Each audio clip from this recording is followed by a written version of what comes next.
Bonjour et bienvenue pour ce 70e épisode de Raptor Kiff. Aujourd'hui, nous nous retrouvons pour la confrontation entre les Toronto Raptors et les Oklahoma City Thunder. Les Oklahoma City Thunder qui sont en train de se battre pour des places dans les playoffs de la conférence Ouest, tandis que Toronto domine pour le moment au classement, en tout cas la conférence Est, avec un record de 52 victoires et 17 défaites.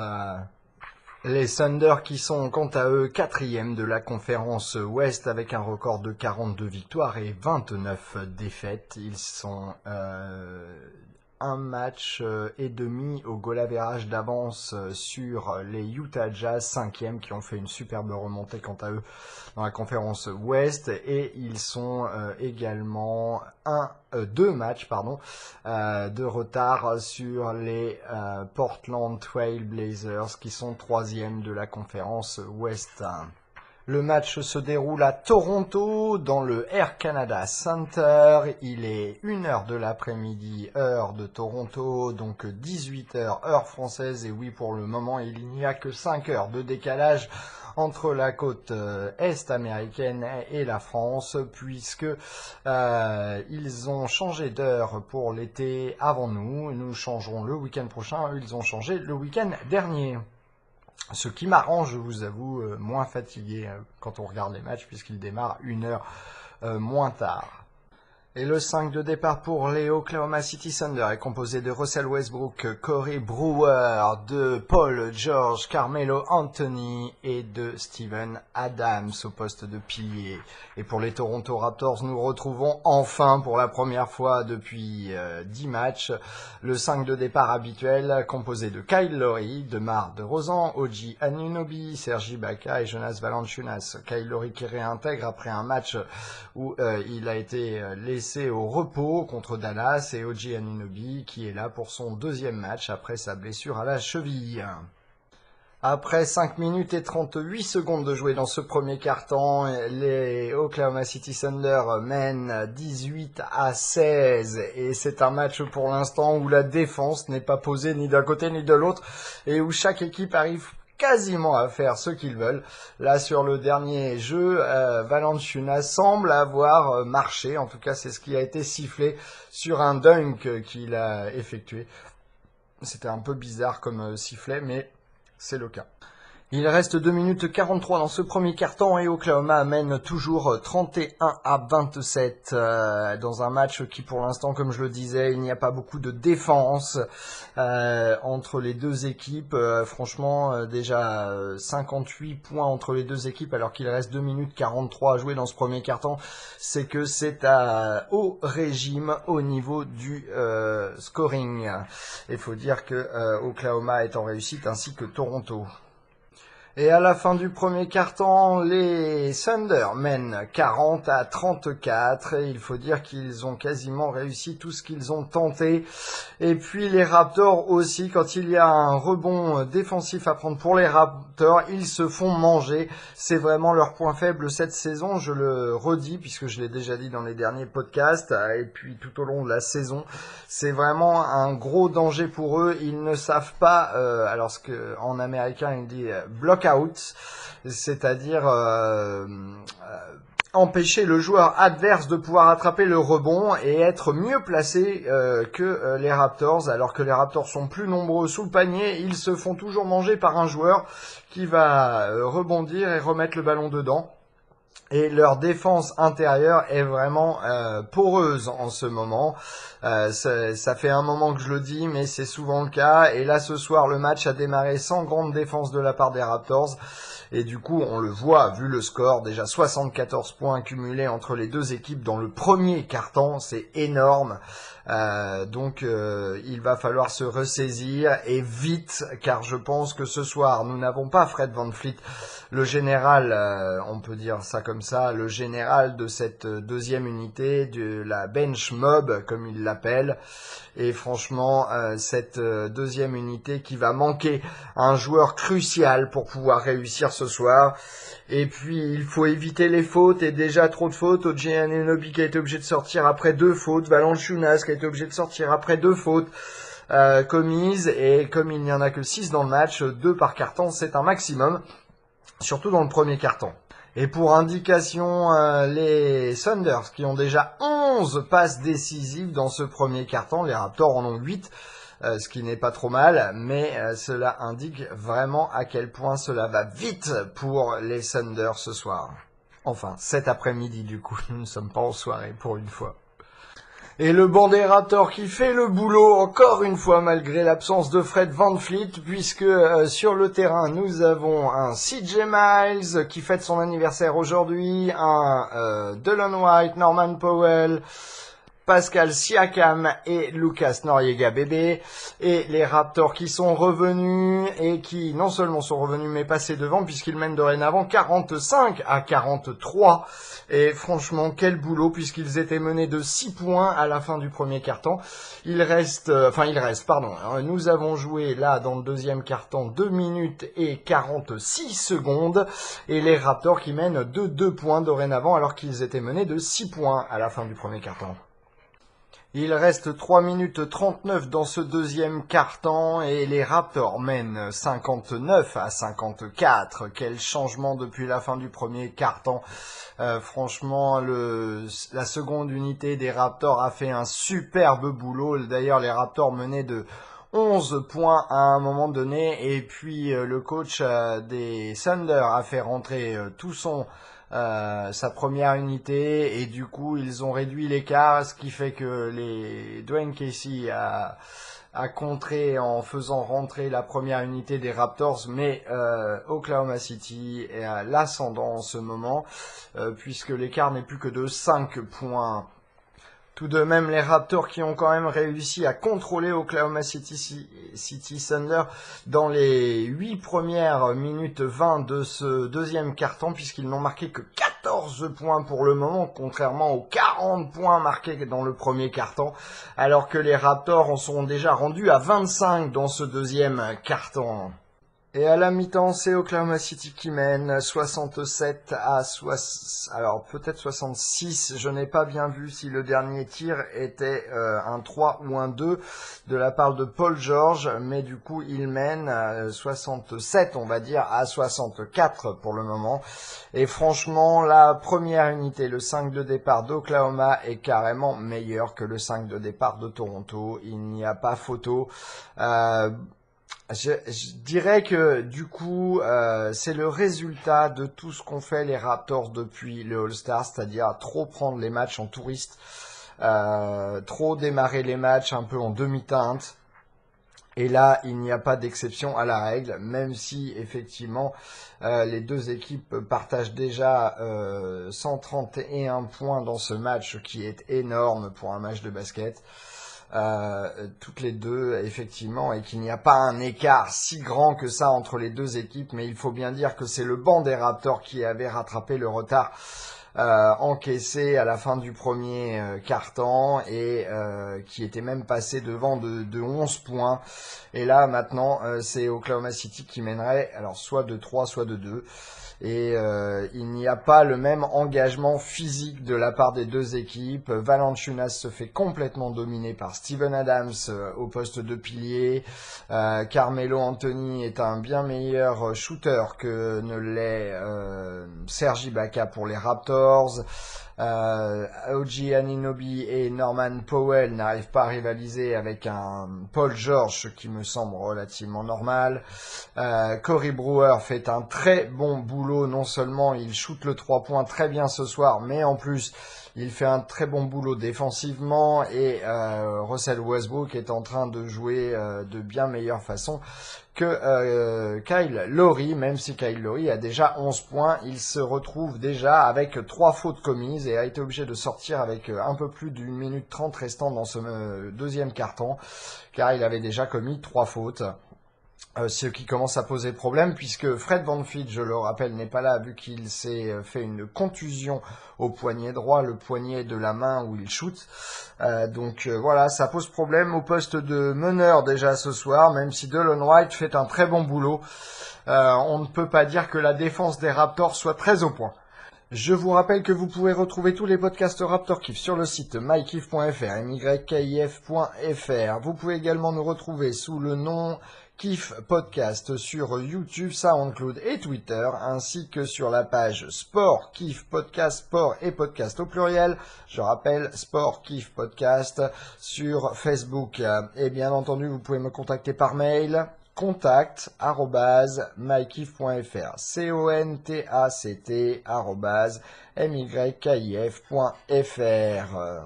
Et après 2 minutes et 4 secondes dans ce troisième quart-temps, le coach de Oklahoma appelle un temps mort. Les Raptors sont repassés devant 73-68. Alors pour précision, tout à l'heure, je ne savais pas si c'était un 3 points ou un 2 points. Le dernier tir de Paul George à la fin du temps réglementaire, c'était donc un 2 points. Et donc les Raptors menaient les Thunder menaient 66-64 à la mi-temps. Et du coup, là, pour le moment, les Raptors ont fait un 9-2 dans ce début de match. Et les 2 points ont été marqués sur lancer franc pour Oklahoma City.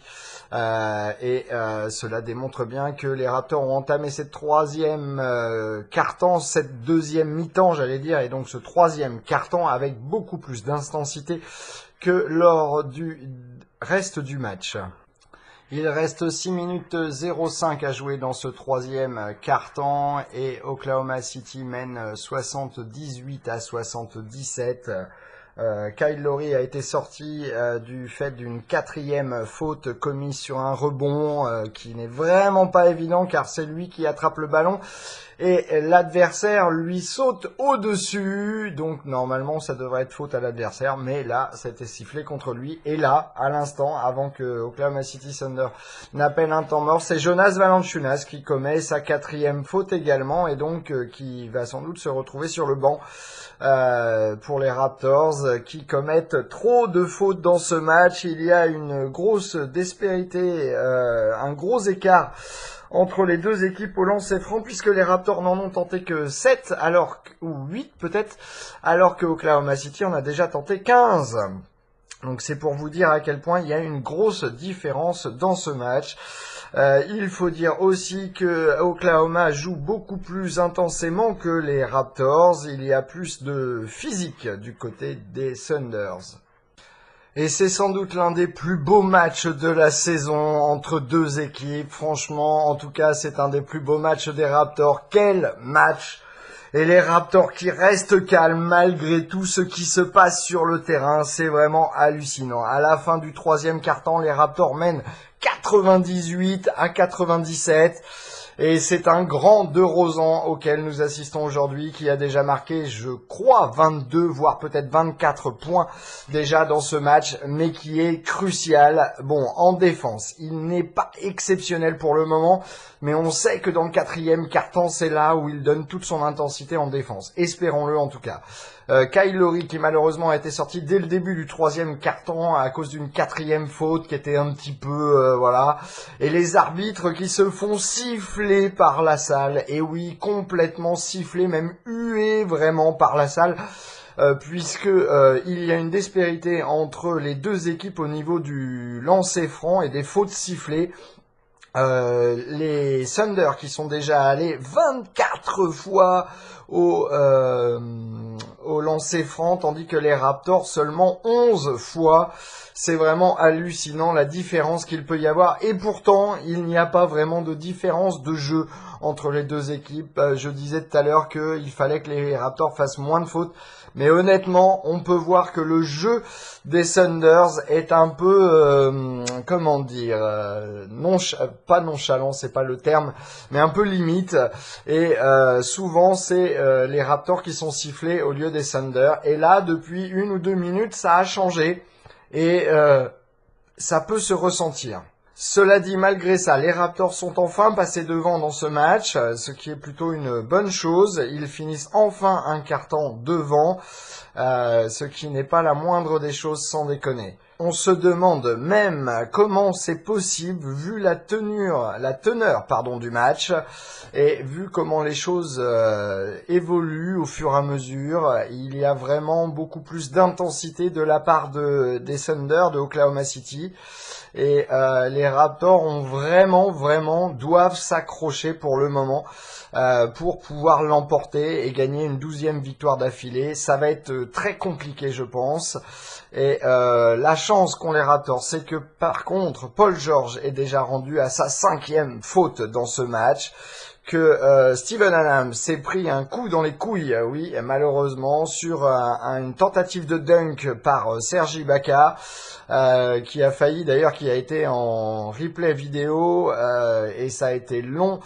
Ceci dit, ça a été appelé comme une faute commune, puisqu'effectivement, Ibaka était dans son mouvement d'aller dunker, qu'il n'a pas pu finir d'ailleurs, puisque Steven Adams lui est carrément tombé dessus, après s'être pris la pointe du genou dans les couilles.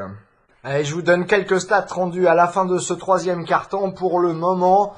Donc les Thunder qui ont inscrit un pourcentage de 55,2% au tir, tandis que les Raptors sont à 56,9%.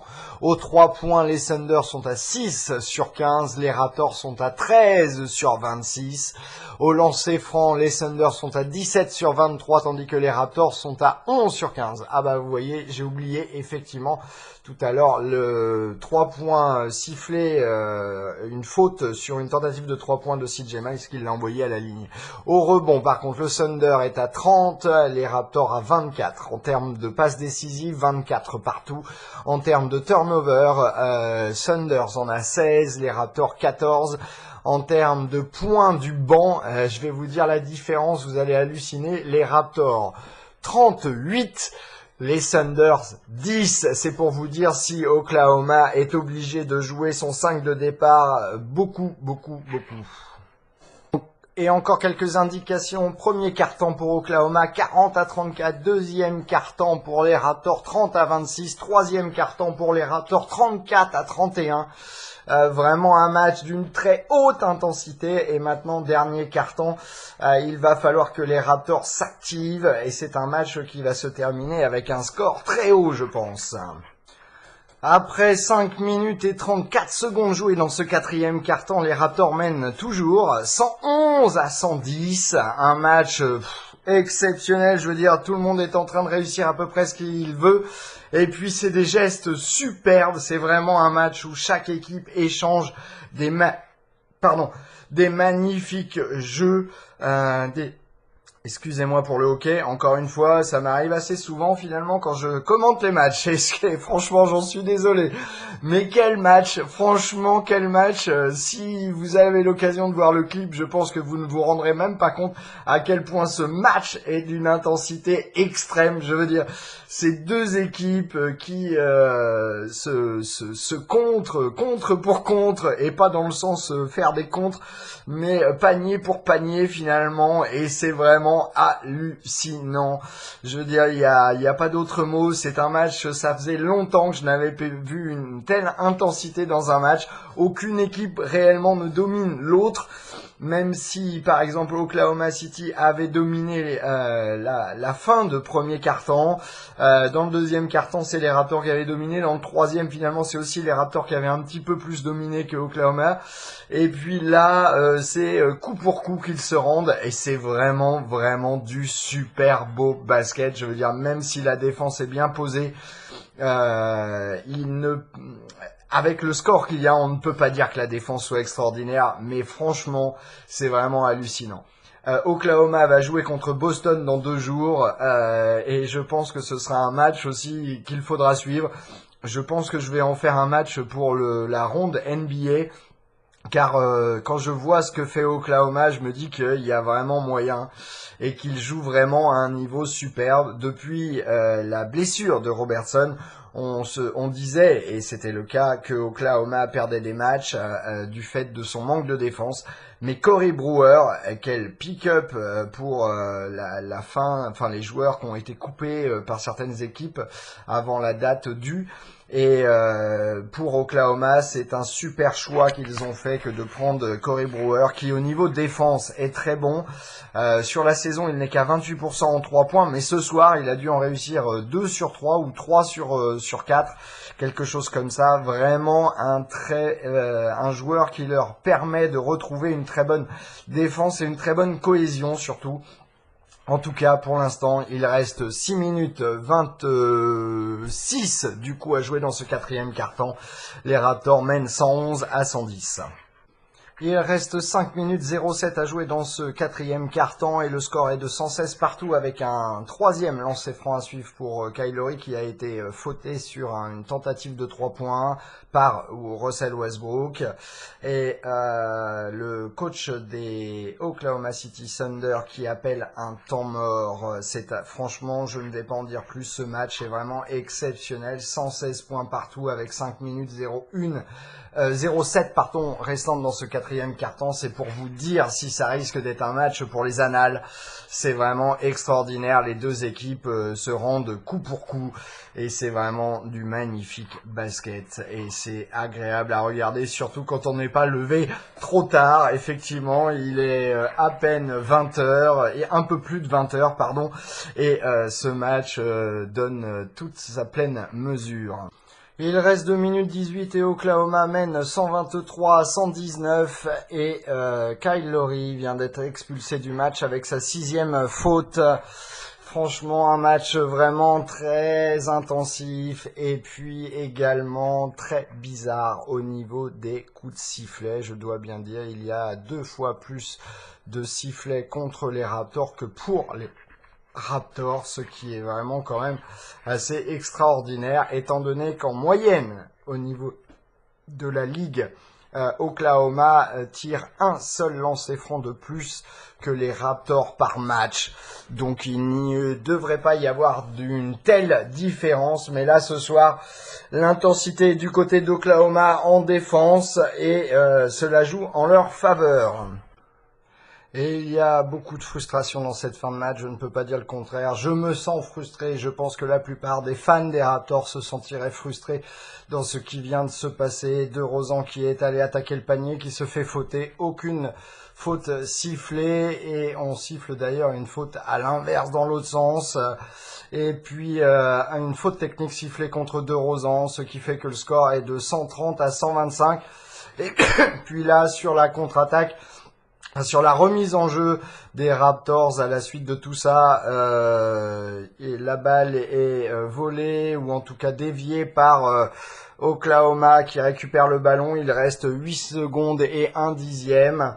Et DeRozan qui se fait sortir à son tour du match, non pas pour trop de fautes, mais cette fois-ci pour une deuxième faute technique qui est sifflée contre lui.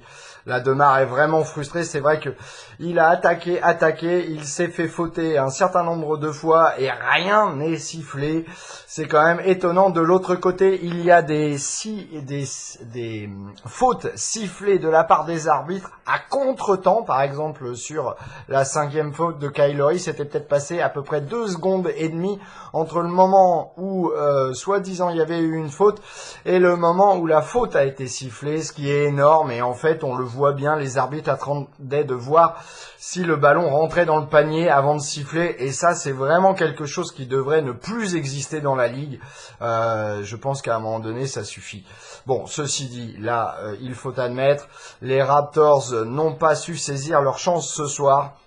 Le match n'est pas terminé, il reste 8 secondes et 1 dixième. Ceci dit, bon, il y a 5 points d'écart avec un lancer franc technique à shooter pour Oklahoma. C'est vraiment dommage car les Raptors auraient pu faire quelque chose de bien ce soir. Ils n'ont pas su saisir leur chance. C'est vraiment mon impression. C'est vraiment très dommageable et je pense que DeRozan pourrait avoir quelques soucis avec la ligue après ce match en plus. Si j'osais, je dirais qu'il faudrait que la Ligue sorte du bois et dise carrément, bon écoutez, on ne veut pas d'équipe au Canada, c'est plus simple, on n'a pas envie que vous gagniez quoi que ce soit. Je pense que ce serait directement dit et fait et que du coup on pourrait bouger l'équipe vers autre part. Bon, je ne serais plus fan du coup, je tiens à le dire.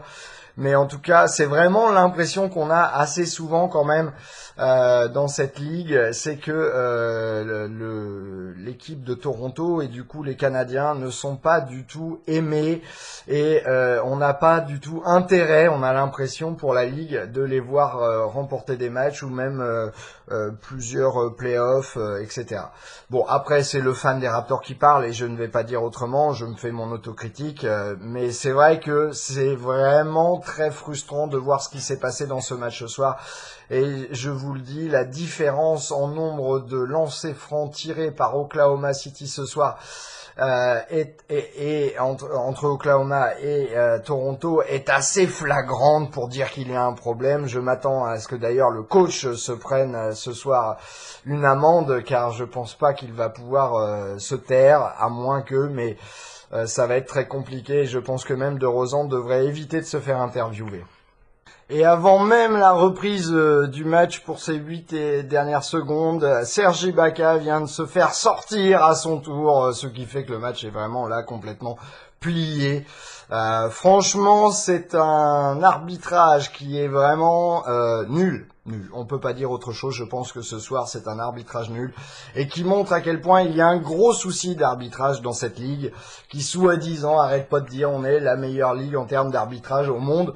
Mais là, honnêtement, ce soir, ils ont montré que non. Là, je ne peux pas dire le contraire. C'est pas le fan des Raptors qui parle. Je pense que si je regardais un autre match et que je voyais une équipe se faire démonter par les arbitres, comme Toronto se fait démonter ce soir, je pense que si j'étais le coach des Raptors, et même s'il y avait beaucoup de choses en jeu, je pense qu'à un moment donné, je jetterais carrément le drapeau blanc en disant à la Ligue, écoutez, vous avez pas envie d'arbitrer correctement, ne le faites pas, mais nous on joue pas. Voilà, il y a un moment donné, il faut être sérieux. Je pense qu'il y a une équipe dans la Ligue à un moment donné qui va devoir le faire, qui va devoir dire stop. Et ce sera dommage pour cette équipe qui perdra d'office par forfait le match. Mais je pense que il faut le faire et ce serait même très bien. Et après Serge Ibaka qui a permis du coup à Paul George de marquer 2 lancers francs, c'est Dwayne Casey qui vient de se faire sortir avant même qu'on ait encore joué réellement. Donc le score est de 132 à 125 et il va sans doute y avoir au moins un lancer franc à tirer pour les Raptors. Et donc les Raptors perdent le match 132 à 125 sur 4 lancers francs consécutifs sur faute technique pour les Oklahoma City Thunders. Quel match, c'est dommage qu'il se termine ainsi, car franchement c'était un magnifique combat entre les deux équipes qui a été gâché, et il faut bien le dire, qui a été gâché par l'arbitrage, et je pense qu'on va en entendre parler avant les playoffs. Pendant un long moment. Je pense que là, il va y avoir pas mal de réactions vis-à-vis de ce match et ce sera mérité car les arbitres ont été nuls. Là, il n'y a pas... Je suis rarement quelqu'un qui dit quoi que ce soit contre les arbitres, mais là, ils ont été nuls et plus que nuls. Il faut à un moment donné essayer de respecter et avoir une certaine consistance dans ce qu'on siffle. Et si on siffle d'un côté, il faut siffler de l'autre la même chose. Et là, en l'occurrence, il y a certaines fautes qui n'ont absolument pas été sifflées contre Oklahoma City et qui ont été sifflées contre les Raptors. Et pourtant, je pense que les deux équipes se sont données à 100% dans ce match. C'est à voir, le score était de 125 partout jusqu'à ce moment-là et à un moment, franchement je n'ai plus rien à dire. Je vais vous donner la feuille de match et encore je n'ai pas très envie, je suis assez énervé et je pense que vous comprendrez pour moi. C'était vraiment les 40 dernières secondes du match, même les dernières 2 minutes du match, quelque chose à mettre à la poubelle. Au niveau de l'arbitrage et quelque chose qui était biparti, alors non pas bipartisan mais unipartisan, je sais pas comment on dit, c'était à sens unique en tout cas pour l'arbitrage en cette fin de match. Alors déjà que pendant le match on avait cette impression, mais là c'était encore plus flagrant et c'est vraiment une catastrophe pour les Raptors. Franchement, même pour la NBA en tant que telle, c'est vraiment une catastrophe. Alors j'espère qu'on ne découvrira pas d'autres choses derrière, mais C'est vraiment très dommage. Allez, je m'arrête là pour ce soir. On se retrouve mardi soir pour le match opposant les Toronto Raptors aux Orlando Magic et le match se déroulera à Orlando.